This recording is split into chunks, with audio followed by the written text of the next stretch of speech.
አቶ ይስሐቅ ወልዳይ የኢህአፓ ህዝብ ግንኙነት በትግራይ ፖለቲካ ውስጥ ከፍተኛ በንቃት የሚሳተፍ አገር ወዳድ ዜጋ ነው። ሀሳቦቹን በሜስ ከዚህ ቀደም ሲያቀርብ ቆይተዋል። እንግዲህ አሁንም የተፈራው ቀን የደረሰ ይመስላል እና ዛሬ በወጣ መግለጫዎች ፈርሶ የነበረው የትግራይ ምክር ቤት ተሰብስበው ዶክተር ደብረጽዮንን ፕሬዚዳንት አድርጎ መርጠዋል። ወዴት እያመራን ነው? በጠቅላይ ሚኒስትር አብይ የተሾመው ታደሰ ወረደ ተሽሯል። በህወሓትና በጊዜያዊ አስተዳደር በፌዴራል መንግስቱና በጊዜያዊ አስተዳደር መካከል ያለ የግንኙነት ሰንሰለት የለም። ትግራይ እንግዲህ በህወሓት ትወክላለች። ሌላ ጥያቄ ነው። ከጦርነቱ ከመጀመሩ በፊት ወደ ነበረው አስተዳደር ተመልሰናል፣ ምክር ቤቱም ነፍስ ዘርቷል እያሉ ነው። ይህን ነገር በቅርበት የሚከታተለው ከመቀሌም ከትግራይ አካባቢ መረጃ ያሰባስበው ይስሐቅ ሀሳቡ እንዲያካፍለን ነው። ይስሐቅ ስለ ጊዜ አመሰግናለሁ። አመሰግናለሁ። እኔ በጣም አመሰግናለሁ። መልካም። የዛሬ የህወሓት ውሳኔን እንዴት አየው? እንግዲህ ወዴት ያመራል የሚለውንም አብረህ ሄድበት እስቲ። መልካም። እንግዲህ የዛሬ የህወሓት ውሳኔ ያልተጠና ውጤቱም ወይም ደግሞ ፊት ለፊት ምን ሊሆን የሚችል የሚለው ያላየ እውነታውን ያላገናዘበ ውሳኔ ነው የሚል እምነት ነው ያለኝ። ለምን ያን እንደሆነ እንዴ የምናስታውስ ከሆነ 2013 ጦርነት የተጀመረው ብዙ ምክንያቶችም አሉ፣ ብዙ ፋክተሮች አሉ። ጦርነት እንዲጀመር አብይ አህመድ እንደሚታወቀው ወይም ደግሞ አገዛዙ ያሉት በተለይ በኃይል ይገዳደሩኛል የሚላቸው ክልሎችን በሙሉ የክልል መንግስታትን ማለት ይቻላል ሌሎች አካላቶችን ማዳከም የሚፈልግ እንደነበር ግልጽ ነው ዛሬ ላይ ቆመን በምናስብበት ጊዜ። ነገር ግን ምክንያቶችን በተለይ ምክንያት ተብሎ ሲጠቀሱ የነበሩት አንዱ በተለይ የትግራይ ጦርነት በምናስብበት ጊዜ ትግራይ ለብቻውን ተነጥላ በኮቪድ ጊዜ ምርጫ አካሂዳለች የሚል ነበር። ከምርጫ ማግስት ነበር ጦርነቱ የተጀመረው። ኦኬ። ከዛ በኋላ ከዛ እልቂት በኋላ ወንዴ ምንድን የሆነ ወደ ፕሪቶሪያ ነው የተሄደው አይደለ? ሁሉም ተጨባብጠው ፕሪቶሪያ ተፈራርመው ፕሪቶሪያው ልክ ነው ልክ አይደለም የፕሪቶሪያ ህጸጾችን ማውራት ይቻል ይሆናል። ግን ፕሪቶሪያ በሚባል ሂደት በትግራይ እና በፌዴራል መንግስቱ መካከል የነበረው ሰላምም አይደለም ጦርነትም አልነበረም ማለት እንችላለን። ያ ማለት በሌላ ቋንቋ በምንገልጽበት ጊዜ ትግራይ በፌዴራል መንግስቱ ይሁንታ ጊዜያዊ አስተዳደር ቢመሰረትም ትግራይ በፌዴራል መንግስቱ በትግራይ ስልጣን ነበረው ማለት አንችልም። በሚፈልገው መልኩ ጣልቃ ገብቶ እንደ ፍላጎቱ የሚፈተፍትበት ሁኔታ አልነበረም ማለት ይቻላል። ላለፉት 8 ዓመታት ትግራይ እንደ ዲፋክቶ ቅርጽ ኖራት ነው እየተንቀሳቀስ የነበረችው ያለችው ማለት እንችላለን። ዝም ብለን አንድ ምሳሌ እንኳን በምናነሳበት ጊዜ ለምሳሌ ህወሓት የሚባለውን በፌዴራል መንግስቱ ምርጫ ቦርድ ፍቃዱን ተሰርዟል። ኦኬ ሌጋል ተደና የለውም ተብሎ ይታሰባል። ውሳኔው ልክ አይደል ነው ልክ አይደለም የሚለው ሌላ ራሱ ነው። ግን በትግራይ ህወሓት ምን አይነት ቅርጽ ነበረው ነው? ፓርቲ ነው መንግስትም ጭምር ነበር። እስከ ዛሬው ቀን ድረስ ፌዴራል መንግስት ምንም አላደረገ፣ ምርጫ ቦርድ ምን ማድረግ አልቻለም። ዘንድ ትግራይ የዲፋክቶ ቅርጽ ነበራት ማለት እንችላለን። ኦኬ የዛሬ ውሳኔ ምንድን ነው የሚያሳየው ነው? ከውሳኔ በፊት ወደዚህ ውሳኔ እንዲመጡ ያደረጋቸው ነጥቦችን ማየት እንችላለን። በተለይ የታደሰ ወረደ የአንድ ዓመት ቆይታ በተወሰነ በጨረፍታ የሚሆን ታደሰ ወረደ ወደ ስልጣን በሚመጣበት ጊዜ ቀልድ ነበር። የቀልድ መንግስት ብዬ ነው የሚገልጸው። ለምን ያን እንደሆነ ከታደሰ ወረደ በፊት ያለችውን ሳምንት መሪያቸውን በኢሜይል ምረጡ የሚል ወደ ቀልድ ነው የተሄደው። በተለይ ጠቅላይ ሚኒስትሩ በፌስቡክ ገጻቸውን የትግራይ መሪ በኢሜይል የሚሰጡት ቀልድ መሪ እንዲመረጥ ነበር የተደረገው። ያ ቀልድም አልፎ ጀነራል ታደሰ ወረደ ህወሓትን ይሁንታ አግኝተው የትግራይ ክልል ጊዜያዊ አስተዳደር እንዲሆን ተደረገ። 8 ነጥቦች 9 ነጥቦች ብቻ ነጥቦችም ተሰጠና እነዚህን ፈጽሙ የሚል ማለት እንትን አይደለም። ከአግሪመንቱ ባፈነገጠ መልኩ ነበር የነበረው። በተለይ ጀነራል ታደሰ ወረደ ሹመት ባፈነገጠ መልኩ ነበር የተሰጠው። ማለት ሰጪ ያለ ተቀባይ ብቻ ነው ያለው። የአግሪመንት ደግሞ የሰላም ስምምነቶች ደግሞ በሰጠው መቀበል ናቸው መሆን የነበረባቸው እና ከመሰረቱ ስህተት ነበር። እንደዛም ሆኖ ግን የመጨረሻ የጀነራል ታደሰ ወረደ ኢንተርቪው ሰምተን ከሆነ ያለፈውን ሳምንት በሪዮት ሚዲያ ቀርቦ ያደረገው ኢንተርቪው ከፌዴራል መንግስቱ አልታገዝኩም፣ እርዳታ አላገኘሁም፣ ብሎ ሲናገር ሰምተናል። ብሎ ሲናገሩ ጀነራል አልታገዝኩም ሲሉ ምን ማለት ነው የሚለውን በምንጠይቅበት ጊዜ በጀት በስርዓት አይመጣም ነበር፣ ነዳጆችን ይከለከል ነበር፣ የሰራተኛ ደሞዝን ይከለከል ነበር። ስለዚህ በትግራይና በፌዴራል መንግስቱ ጤናማ የሆነ ግንኙነት አልነበረም ነው። ታዲያ እንደዛ ከሆነ ጤናማ የሆነ ግንኙነት ካልነበረ ለምንድን ነው አሁን የህወሓትን ውሳኔ እኔ የምቃወም ያልኩኝ እንደሆነ ፌዴራል መንግስቱ በሁሉም ክልሎች በኢትዮጵያ ክልሎች የኔ እምነት በሁሉም የኢትዮጵያ ክልሎች ያልተረጋጉ ክልሎች ያልተረጋጉ የክልል መስተዳድሮች እንዲኖሩ ይፈለጋል። እሱ ብቻ አይደለም፣ በክልሎች ግጭቶች፣ የተራዘሙ ጦርነቶችን እንዲኖር ይፈለጋል። ግን ምክንያት ይፈልጋል። በትግራይ ምክንያት እንዳይኖረው ወይም ደግሞ ምክንያት እንዳያመጣ ያደረገው አንድ ደንቃራ ወይም ጋሬጣ ሆኖበት የነበረው ፕሪቶሪያ የሚባል ስምምነት ነው። ስለዚህ ይህን ስምምነት በቀጥታ ያው ፌዴራል መንግስቱ ላለፉት 3 ዓመታት ወይም ደግሞ ከተፈረሙ ጀምሮ ጠብቆታል ብዬ አላምንም። ባይዲፍ አፍርሶታል፣ በገቢር አፍርሶታል። ያ ሚኒስ ህወሓትን ጠብቆታል እያልኩኝ አይደለም። ህወሓትን አፍርሶታል በገቢር ሁለቱም አፍርሰውት ነበር። በተግባር ግን አሁን ዲክላር ያደረገው ማን ነው እንደሆነ በዚህ ውሳኔ አሁን የቀድሞውን በተለይ ይሄ ጊዜያዊ አስተዳደር የሚባል አናውቅም። 2013 ወደኋላ ተመልሰው ባቆምንበት እንጀምረን መንግስታችን እንተክላለን ሲባል በመግለጫቸው በምናይበት ጊዜ ፕሪቶሪያ የሚባል አናውቅም ፈርሷል የሚል ስሜት ያለው መግለጫ ነው። እንደዚህ ከሆነ ለአብይ አህመድን ወይም ደግሞ ብልጽግና አገዛዙ ወደሚፈልገው ወጥመድ ሰተት ብሎ የገቡልን ይህንን ይፈልግ ነበር። በትግራይ ላይ ዳግም የማያባራ ጦርነት የማያባራ እልቂት የሚጀመርበትን ፊሽካ ይፈልግ ነበር። ግን ከራሱ ሳይሆን ከሌላው ከህወሓትም እየተገፋ ነበር ብዬ ነው የማምነው። እየተገፋ ነበር ዘንድ አብይ አህመድ ባዘጋጀው ብልጽግና ባዘጋጀው ወጥመድ ላይ ህወሓት ስለገባ ውሳኔውን ያልተጠናና ፊቸርን ያላየ ነው ማለት ይቻላል። ህወሓት ግን አማራጮች ነበሩት ወይ ነው ወንዴ ምታይተል? አማራጮች ነበር። ጊዜያዊ አስተዳደሩ ኢንክሉሲቭ ማድረግ ይቻላል እኮ ኃይሉም ጭምር ነው የበተነው። አሁን የትግራይ ኃይልም በትነው ጊዜያዊ አስተዳደር ብቻቸውን ብቻ እንዲቆጣጠሩ የተቃዋሚ አሉ የሚባሉ ከዚህ በፊት ህወሓትን ይደግፋሉ ወይ የህወሓት አምሳያ ናቸው ተብሎ የሚታሰቡ ፓርቲዎችም ጭምር አንጠባጥበው የሄዱበት ውሳኔ ነው ማለት ይቻላል። ጊዜያዊ አስተዳደሩን ኢንክሉሲቭ አድርገው አካታች አድርገው ከሁሉንም የማህበረሰብ ክፍል አኩራፊ ማህበረሰብ እንዳይፈጠር አድርገው ከዛ አገዛዙን ሊታገሉበት የሚችሉበትን ሰፊ ብዙ አማራጮችን መፍጠር ይቻል ነበር። ይህንን አላደረገውም። ይህንን ለትግራይ እንደ ሀገርም ኪሳራ ነው ብዬ ነው የማምነው። በተለይ ደግሞ ለትግራይ ህዝብ በጣም ከፍተኛ ኪሳራ ነው። ምክንያቱ ቀጣይ ምንድን ነው የሚሆኑት ወንዴ 2013 ስናየው እንደነበር ነው የሚሆነው። ዛሬ ላይ ምንድን ነው የተከሰተው? ህወሓት ይሄ በወሰነበት ቅጽበት በትግራይ ወይ ደግሞ በመቀሌ ሰማይ ስር የጦር ጄቶችን ሲያንዣብቡ ነው የዋሉት። ሲያንዣብቡ ምን ሊያደርጉ?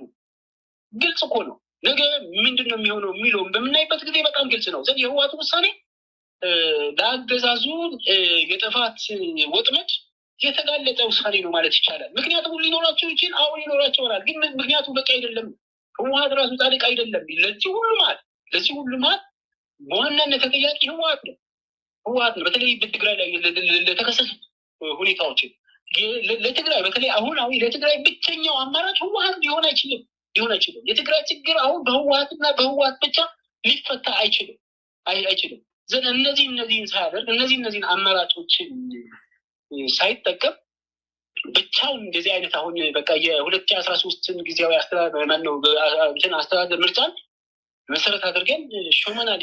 ይስሐቅ ግን ለብልጽግናስ እንደው እንደ 2013 አመቺ ጊዜ ነው ወይ? አሁን በውስጥም በውጭም ውጥረት አለ። ቀደም ሲል በጦርነቱ አጋር የነበሩት ለምሳሌ የአማራ ፋኖ በለው በአማራ ክልል ያለው ሁኔታ፣ የኤርትራ ሁኔታ፣ የሱዳን ሁኔታ ለህወሓት ትልቅ ምናልባት ሁኔታዎችን የሚለውጡ አድርጎ የኃይል አሰላለፉን ገምግሞ ሊሆን ይችላል። እነዚህ ነገሮች ለብልጽግናስ እንደው ብልጽግና የትግራይን ችግር ለመፍታት ከህወሓት ውስጥ አንጃ መልምሎ ከማጋጨት ውጭ አዎንታዊ ሚናስ ተጫውተዋል ወይ ማለት ይቻላል ወይ?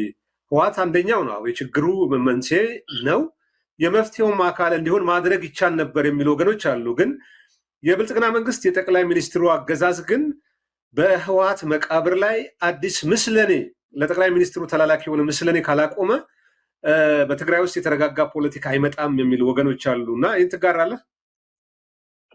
በሀሳብ እጋራለሁ። ለምሳሌ እኔ በአብይ አህመድ ከዚህ ከፌዴራል መንግስት የሚሾም ምስለኔ ለትግራይ መፍትሄ አይደለም። ጌታቸው ረዳም ታደሰ ወረደም ደብረጽዮንም ለትግራይ እርግማን ናቸው ብዬ አምናለሁ። አይጠቅሙም።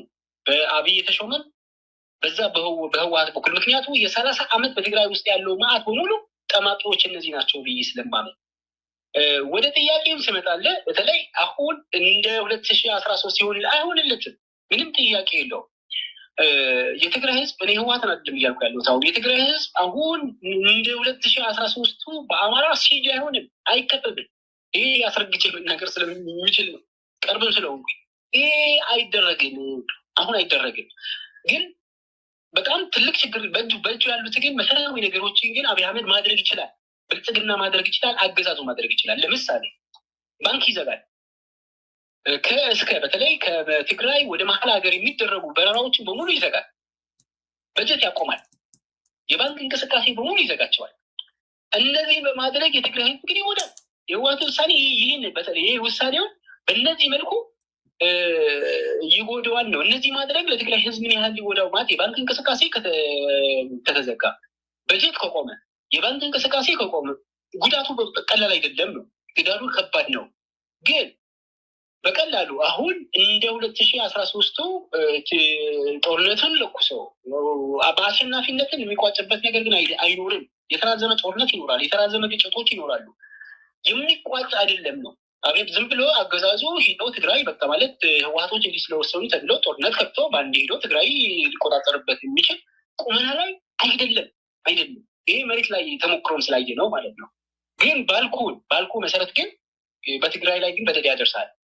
እኔ እንዳለኝ መረጃ እንኳን አሁን ያለውን የታደሰ ወረደ ጊዜያዊ አስተዳደር በጀት ማነው ይሄ ባንክ እንትን እንኳን ፍሪዝ አድርጎታል የሚል መረጃዎችን እየወጡ የአውሮፕላን በረራዎቹን የተወሰኑ በተለይ ወደዛ ከዚህ በፊት ተቆርጦ የነበሩት የተሰረዙ አሉ የሚል መረጃዎች ማጣራት የሚያስፈልጉ ሁኔታዎች እንዳሉ ሆነው እንደዚህ አይነት ክስተቶች የሚያጋጥማል። ይህን ይጎዳል ነው። እንደዚህ ይጎዳል ሲባል በጦርነቱ አገዛዙ መጥቶ ትግራይ ይቆጣጠራል ማለት አይደለም።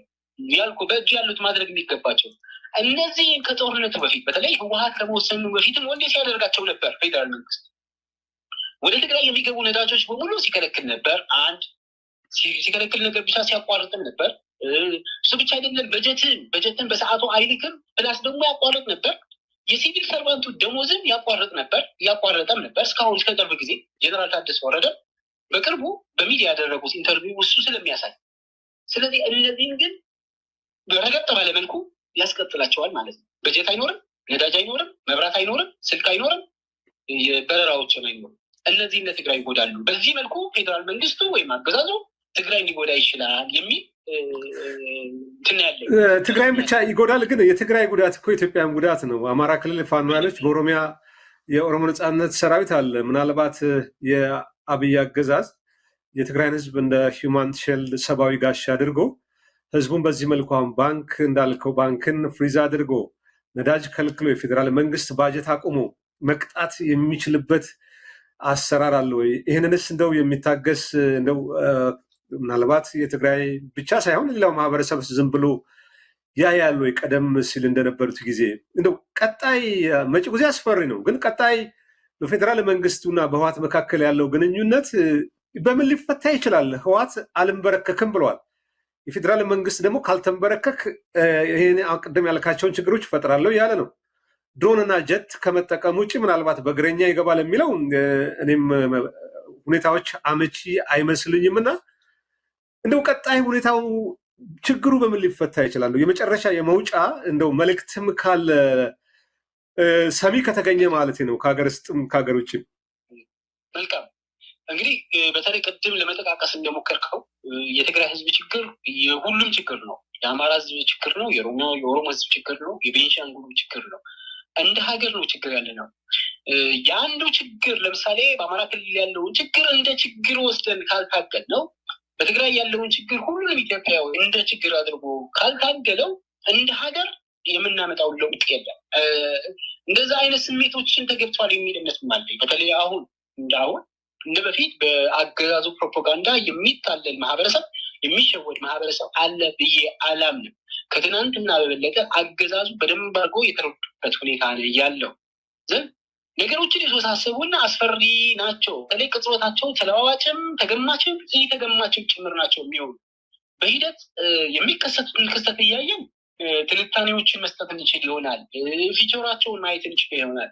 ከዚህ ቀጥሎ ምን ሊያደርጉ ይችላሉ የሚል እንችል ይሆናል። እንዳልከው ግን አገዛዙ ወደ ፉል ፕሌይ ጦርነት ይገባል የሚል እምነት ግን የለኝም።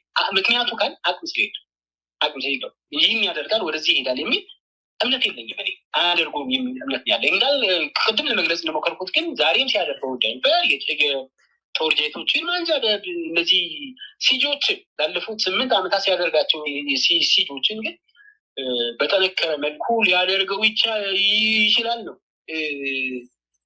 ትናንትና እንግዲህ እንደናየው ላለፉት 8 ዓመታት በኦሮሚያ ኦሮሚያ ጦርነት ውስጥ ነው ያለው። አንድ አማራ ክልል ለ3 ዓመት ሙሉ ጦርነት አለ።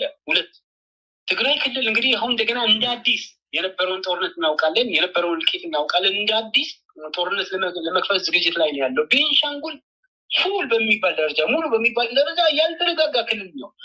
እንደ ሀገር በጦርነት ውስጥ እንድንቆይ በግጭት ውስጥ እንድንቆይ የሚፈልግ ስርዓት ነው። ስለዚህ ይህንን ኢትዮጵያውያን በተለያየ መልኩ ልንታገለው እንገባሉ። እኔ እንደ ሰላማዊ ታጋይ የፓርቲ አመራር ነኝ። እንደ ሰላማዊ ታጋይ ህግን የሚፈቅዳቸውን በሙሉ መሰረት አድርገው ይህንን ስርዓት መጣለው አማራጭ አለው። እንደ ሀገር በተለይ ለሀገር ለህዝብ ለትውልድም ጭምር የትውልድን ህል የጨለመበት ሁኔታ ነው ያለ ዘንድ የትውልድን ህል ማለም የሚፈለግ ከሆነ ይህንን ስርዓት በአንድነት ነው፣ ተለያይተን አይደለም፣ ተከፋፍለን አይደለም።